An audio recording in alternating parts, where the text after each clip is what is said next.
ko'pchilik xususiy maktab deganda biznes tushunadi. Mablag' topish yoki undan foyda ko'rish tushunadi-da. Men Turkiyaga kirib borgan paytimda hech qachon xususiy maktab ochishda foydani hech qachon tushunmaganman. Faqat maqsadim Turkiya davlatidagi o'zbek bolalarini uyda o'tirib qolmasligi, ularni maktabga borish kerakligi, ularni ham o'zini sinfxonasi, sinfdoshlari, sinf o'qituvchisi bo'lish kerakligini o'ylaganman-da. Faqatgina shuni o'ylaganman.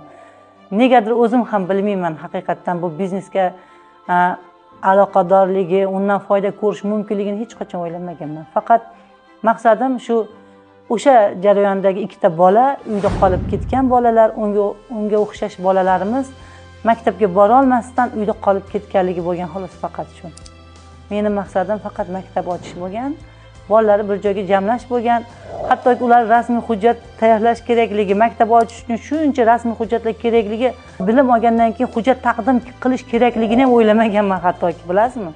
Men faqat bilim olish kerak degan maqsad bilan borib, bilim olish kerak, bular to'planib, shular hammalari har doim mamlakatiga qaytganda sinfdoshlar bilan birgalikda o'sha bilim darajasiga ega bo'lsin degan tushuncha bilan borganman men faqat.